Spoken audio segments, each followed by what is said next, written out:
हमारा जंगलूस लग रहा था तो लाइट नहीं होती थी, हम लोग दूर जाते थे ना। सही।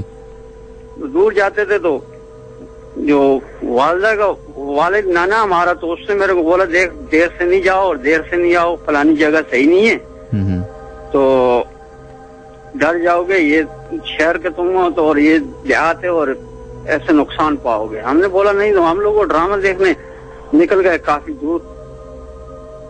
तो मेरा भाई उन्होंने जो रास्ता मेरे को बताया ना, हम देख के आए, वापस आए तो उसी कोने पे एक बुजुर्ग खड़ा हुआ ना। बुजुर्ग खड़ा हुआ तो मैं अकेला, बिल्कुल कब्रिस्तान है सामने। सही। तो मैं जब मेरे को उसने आवाज दी तो मैं रुका ना। जब रुका तो मेरे जहन में फिर ख्याल आ गया नाना साहब का। तो मैंने बोला यार यहाँ पे रुकना नहीं है। नाना ने बोला ये तो बंदा ऐसे ही हो, सफेद दाढ़ी, सफेद कपड़े और हाथ में यानी कि डंगोरी पकड़ी हुई। तो मैनाज भाई मैं बिल्कुल चपले हाथ में पकड़ के भागा ना, बिल्कुल स्पीड से, ये जितनी स्पीड थी। तो पीछे से मेरे को इतना आवाज बोला ये किस्मत वाला था बच गया। तो आगे जाके जहाँ लाइट लगी तो वहां पे मैंने सांस लिया। तो हो सकता है कोई डाकू या किस्मत वाला था बच गया। हो सकता है कोई डकैत हो, चोर हो। नहीं नहीं, डकैत चोर वाली तो बात ही नहीं है ना मैनाज भाई। वहाँ क्यों, वहाँ होते होंगे ना, हर जगह ही होते हैं। यानी कि बिल्कुल डकैत चोर बिल्कुल बुजुर्ग बंदा हो, सफेद दाढ़ी और ये, हाँ कोई जवान हो नौजवान हो तो फिर बात है, हम डरे ये डकैत चोर हो। और दूसरा उधर हमारे इलाकों में ऐसी चीज है ही नहीं है डकैत चोरी वाला साहब। अच्छा, वो सिर्फ कराची में आप ये कह रहे हैं? नहीं, वहाँ यानी कि कराची में तो नहीं, हर इलाकों में है, मगर वो टाइम ऐसे यानी कि और टाइम तो नहीं है ना इस चीज का। चले चले, बहुत बहुत शुक्रिया शाहिद साहब, आपने कॉल किया। ठीक है महाराज भाई, अल्लाह हाफिज। अल्लाह हाफिज।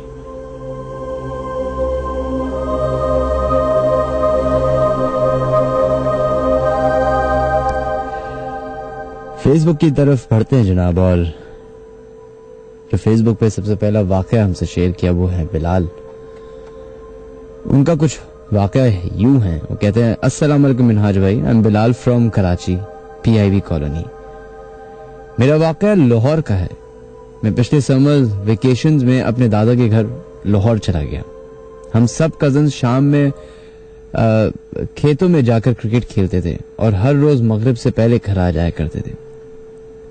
एक दिन हमें देर हो गई। हमें पता नहीं था कि खेतों में असरात भी होते हैं। हम जैसे ही घर के लिए निकले तो खेत क्रॉस करके एक घर था, वो बहुत पुराना था। हम उधर से गुजरे तो वो घर खुला हुआ था और उस घर में शादी हो रही थी। जब हमने देखा तो अंदर से एक आदमी आया और उसने बोला कि अंदर आ जाओ बेटा। हमें तो पता ही नहीं था कि वो घर बंद है, क्योंकि हम तो कराची में रहते थे और वहां जस्ट वेकेशंस एंजॉय करने गए हुए थे।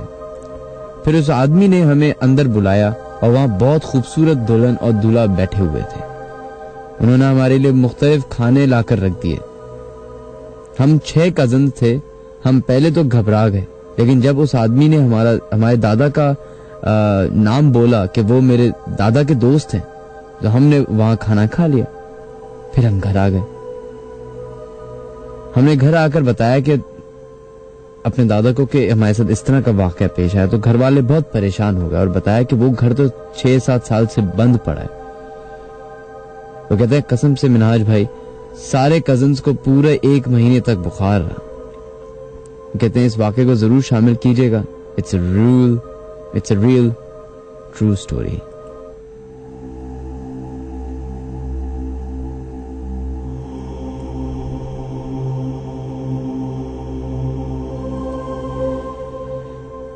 एक सबसे कॉमन, सबसे ज्यादा होने वाले वाकयात में से एक ऐसा वाकया है जो आई थिंक हर किसी के साथ रोजाना, मतलब हर किसी से मुराद मेरी ये है कि 100 लोगों में से 60 लोगों के साथ तकरीबन ये रोजाना इनको फील होता होगा कि इनके इर्द गिर्द कोई चीज मौजूद है। अक्सर आप अकेले कमरे में बैठे होते होंगे तो ठक ठक की आवाज आती होगी, नॉक करने की आवाज आती होगी। किसी के बात करने की आवाज आती होगी, सरगोशी करने की आवाज आती होगी। साइंस बहुत सारी चीजों को डिनाई करता है, जिसमें से सबसे बड़ा डिनाइल उनका है खुदा की बनाई हुई इस मखलूक का। इसीलिए कई सारी रीजंस बना दिए, जैसे कि अगर आप अकेले कमरे में बैठे हैं और आपको कोई एबनॉर्मल सी आवाज आती, जैसे इस तरह या कोई नॉक करने की, तो अंग्रेज और साइंस उसका ये रीजन देता है कि जैसे रोजाना मौसम में तब्दीली आती है और फिर एक ग्रैंड मौसम की तब्दीली आती है, गर्मियों से सर्दियां होती हैं, ऑटम आता है, स्प्रिंग आता है, तो उसमें आपका जो फर्नीचर होता है, लकड़ी जो होती है, जो आपके कमरे में इर्द गिर्द लगी होती है, दरवाजों में, खिड़कियों में, वो कॉन्ट्रैक्ट करती है, एक्सट्रैक्ट करती है, तो उससे भी आवाज क्रिएट होती है। और जैसे जैसे खामोशी इर्द गिर्द हो जाती है, तो अगर सेकंड फ्लोर पे आपको आवाज आ रही है तो ग्राउंड फ्लोर पे शायद कोई हल्की सी नॉक कर रहा हो, तो वो सेकंड फ्लोर पे आवाज आती है। इसी तरह का एक वाकया जो है हमें ईमेल किया अनस तौहीद ने। वो कहते हैं, अस्सलाम वालेकुम मिनहाज भाई, मैं अपने घर का वाकया सुना रहा हूं जो मैंने अपने घर वालों को नहीं बताया। मुझे कभी कभी फील हुआ कि मेरे घर में कोई और भी रहता है। मेरा घर डबल स्टोरी और नया घर बना हुआ है और हमारे घर का सेकंड फ्लोर में मैं और मेरा बड़ा भाई रहता है। कहते हैं जब मैं स्टडीज कर रहा होता हूं तो मुझे अक्सर किचन के एरिया से आवाज आती है और कहते हैं कि जब मैं वहां पे जाके देखता हूं तो किचन के कैबिनेट से ऐसा महसूस हो रहा होता है कि कोई चीज बाहर आना चाह रही है। कहते हैं एक दफा ऐसा ही हुआ, मैं अपनी पढ़ाई कर रहा था तो मुझे ऐसा लगा कि किसी ने कैबिनेट से नॉकिंग की हो। कहते हैं हालांकि वो कैबिनेट बंद था और उसके अंदर कोई सामान भी नहीं था।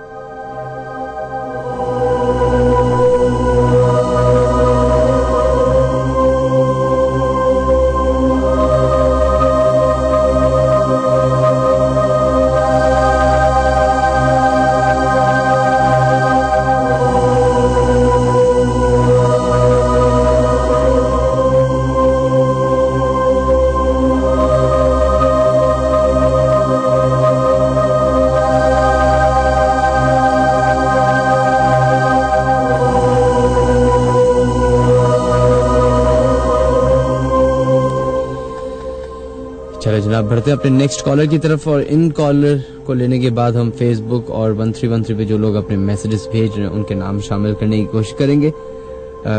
देखते लाइन पे कौन है मौजूद। हेलो, अस्सलाम वालेकुम। वालेकुम अस्सलाम जनाब, कौन है हमारे से लाइन पे मौजूद? उमर बात कर रहा हूँ कराची से। जी उमर साहब, कैसे हैं आप? मिनाज भाई आपकी आवाज में ठीक ठाक, अल्लाह का शुक्र, आपकी आवाज बहुत कम आ रही है। अब बेहतर आ रही है? अब आ रही है जी, अब बेहतर आ रही है जी। आपकी क्या उम्र है? उम्र मैं मिनाज भाई 22 का हूँ। 22 साल के जी, डिफेंस से बात कर रहा हूँ कराची। अच्छा, आप इन बातों पे यकीन रखते हैं? नहीं मिनाज भाई, मैं अभी इस टाइम खड़ा हूँ, मेरी गैलरी के घर के सामने कब्रिस्तान है। डिफेंस में आप किधर रहते हैं? Defence phase 2 extension. Phase 2 extension में रहते हैं जी। सही। वहाँ पे कौन सा कब्रिस्तान है? मिनाज भाई ये बहुत पुराना कब्रिस्तान है, यानी इस तरह के खाली प्लॉट है पूरा, ठीक है, उस पे कब्रें बनी है, बहुत पुरानी है, जब डिफेंस बना था तब की ये कब्रें। ये किधर की तरफ पड़ता है? मुझे तो याद ही नहीं पड़ता। डिफेंस फेज 2 एक्सटेंशन में आपने अगर मास्टर यूज देखा होगा डिफेंस 2 फेज एक्सटेंशन में, तो उससे आप आगे आएंगे तो अभी न्यू होटल बना है यहाँ पे कोयटा। सही, उसके सामने ही बिल्कुल। चलें जनाब, होगा, आपकी बात का यकीन करते हैं। ये क्या वाकया है? थैंक यू मिनाज भाई। वाकया ये है कि मेरे फ्रेंड कजन था, झील सैफुल मुल्क का वाकया, ये वहाँ गया था वो। सही सही, तो उसकी शादी तय हो चुकी थी, यानी लड़की वगैरह सारे कार्ड छप चुके थे। वो फ्रेंड के साथ गया झील सैफुल मुल्क पार्क टूर पे। जब वो वापसी आया वहाँ से तो तकरीबन उसका बिहेवियर टोटली चेंज था। 1-2 मंथ से बिल्कुल वो अपने कमरे में बंद, खाना पीना कुछ नहीं, अकेले में बातें करता था। उसकी माँ ने उसको काफी यानी डॉक्टरों के पास दिखाया, उसकी माँ को बिलीव नहीं था इन चीजों पे। तो बहरहाल उनकी माँ ने फिर